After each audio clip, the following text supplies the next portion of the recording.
안녕하세요. 유튜브 왕초보의 친절한 가이드 안꼬스쿨입니다. 유튜브 시작을 망설이게 되는 이유가 뭘까요? 여러 가지가 있겠지만 아마도 주제를 정하는 게 어려워서 유튜브를 어떻게 시작해야 될지 모르시는 분들이 많을 것 같아요. 오늘은 유튜브 채널을 내가 운영할 때 가장 먼저 해야 되고 또 가장 중요하기도 한 일들을 할 건데요.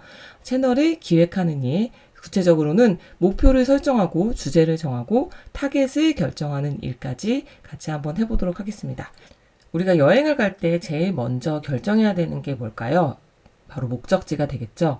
우리가 여행을 떠나려는 목적이 무엇인지에 따라서 어디로 가야 될지가 결정이 될 건데요. 힐링을 위한 여행이라면 휴양지로 가는 게 좋겠고요. 비즈니스를 위한 여행이라면 또 다른 결정을 내리게 되겠죠. 우리가 유튜브를 시작하기 전에 바로 목적지를 결정하는 과정이 바로 목적과 목표를 설정하는 요 단계가 되겠습니다.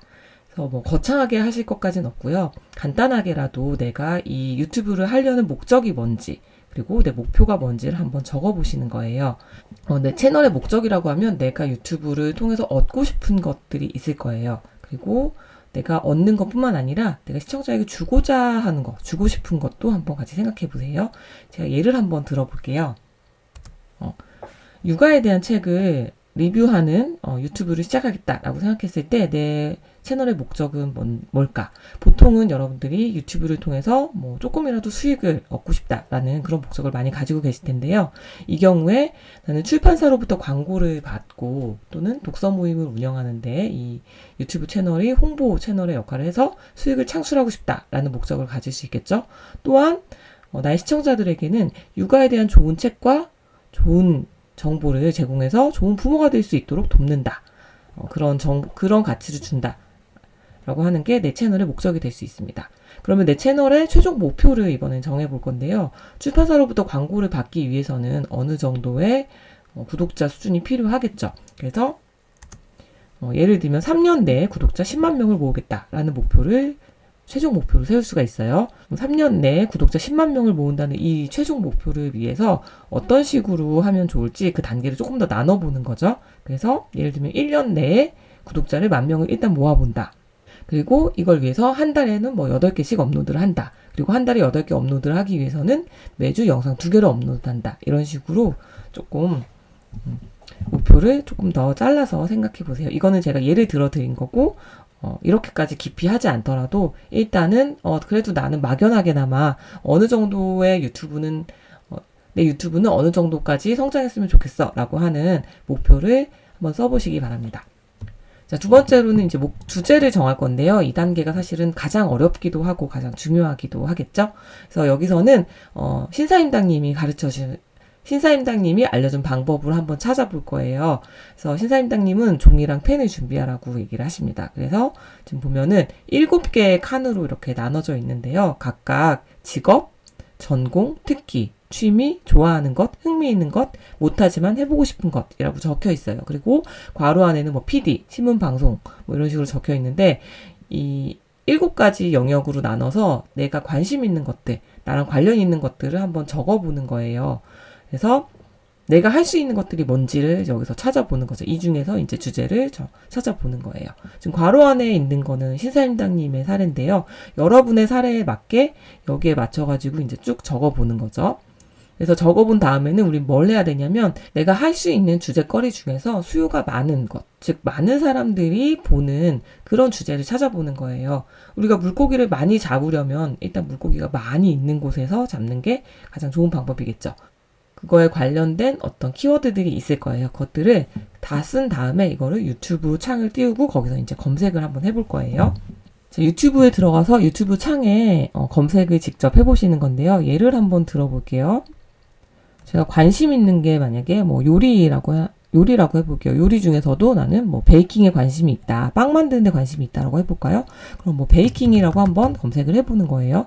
이렇게 해서 검색을 쭉 했을 때 아래쪽을 보면은 이렇게 채널이 나와 있는 것도 있고요. 쇼츠라고 하는 짧은 영상들이 이렇게 쭉 나오고요. 그 다음에 그냥 영상들이 이렇게 쭉 있는데 그냥 대충 살펴봐도 여기 보니까 조회수가 152만 회, 뭐 11만 회, 여기는 6만 회 정도 이런 식으로 그래도 조금 수요가 있는 그런 주제구나라고 하는 거를 좀 찾아볼 수가 있어요. 그리고 여기서 또 한 가지는 여기에는 이제 채널도 나와 있고 그 다음에 이런 그냥 영상들도 이렇게 쭉 나와 있잖아요. 내가 채널만 볼 수 있는 방법이 있어요. 여기 필터를 열어서 여기에 채널 이거를 클릭하면 베이킹이랑 관련된 채널들이 이렇게 쭉 나오거든요.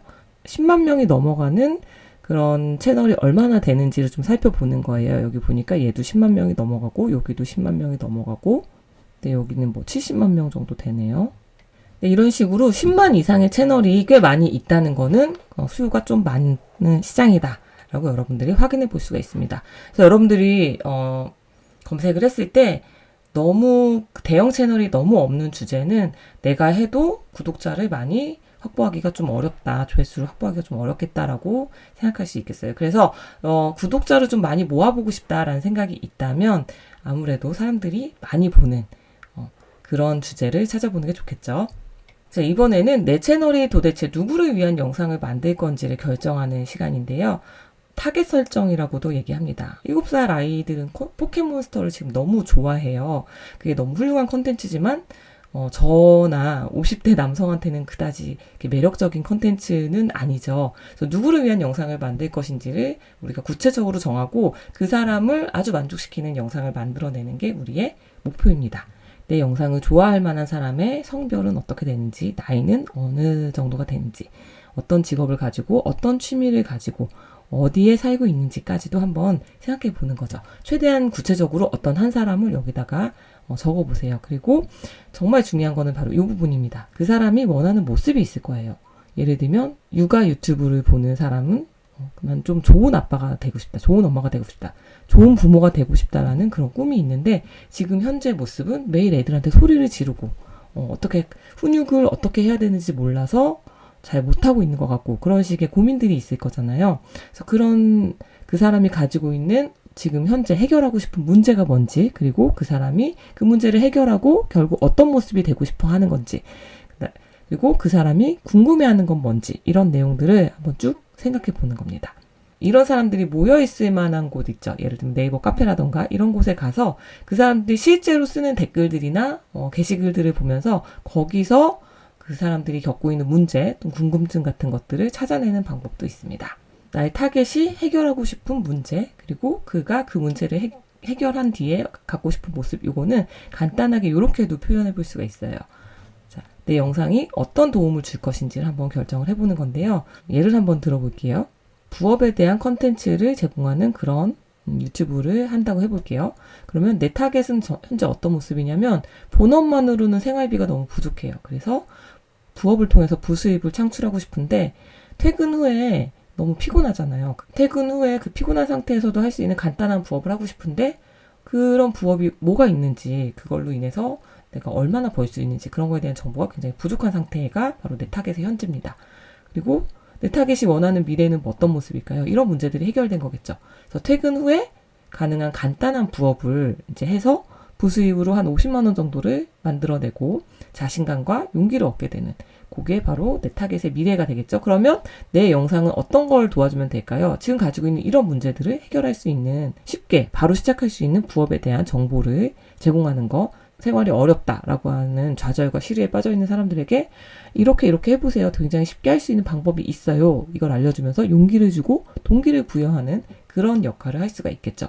이런 식으로 여러분들이 내가 누구에게 영상을 보여줄 거고 그 사람은 지금 어떤 상태인지 그 사람이 원하는 모습은 뭐고 그 모습으로 가기 위해서 어떤 식의 도움을 줄 건지를 한번 적어보면은 명확하게 내가 만들어야 되는 영상이 어떤 건지를 한눈에 파악할 수가 있을 거예요. 그 다음에는 나의 성격을 결정을 해야 되는데요. 이거는 흔히 캐릭터, 컨셉이라고도 얘기를 합니다. 그래서 영상을 통해서 보여줄 내 성격이나 캐릭터를 한번 생각을 해보는 거죠. 예를 한번 들어볼게요. 20대 신입사원을 위한 조언이라는 영상을 만든다고 할 때 같은 내용을 얘기하더라도 취업이라는 어려운 관문을 뚫고 사회생활을 시작하게 된 여러분들을 응원합니다. 라고 이렇게 착하게 말할 수가 있겠지만 또는 독설 형식으로 좀 세게 그렇게 만만한 곳이 아니야. 정신 차려. 이런 식으로 좀 팩트폭행하면서 독설하는 스타일로 말할 수도 있겠죠. 그래서 영상에서 나는 어떤 성격을 보여줄지를 결정을 하는 거예요. 이거는 여러분들이 가지고 있는 본래 성격을 쓰면은 좀 더 자연스러울 수 있겠지만 꼭 내가 가진 성격이 아니더라도 내가 원하는 대로 성격을 결정해 볼 수도 있습니다. 앞의 사례를 바탕으로 해서 내 채널의 키워드를 한번 생각해 볼까요? 이 키워드를 정리하는 이유는 나중에 채널에 대한 설정을 할 때 이런 것들이 필요하기 때문에 좀 결정을 해볼 건데요. 직장인 부업이라고 하는 게 가장 큰 키워드가 되겠죠. 그래서 직장인이 퇴근 후에 할 수 있는 부업의 종류, 구체적인 방법 이런 것들을 소개한다 라고 할 수가 있겠고, 그러면 여기서 파생되는 여러 가지 좀 작은 키워드들이 있을 거예요. 직장인들이 할 수 있는 부업 어떤 게 생각이 나시나요? 전자책이 될 수도 있고요. 앱을 통해서 하는 그런 부업들도 있을 수 있고, 스마트 스토어나 블로그를 통해서 글을 쓰거나 이런 식의 여러 가지 부업들이 있을 수 있겠죠. 이렇게 정리를 한번 해보세요.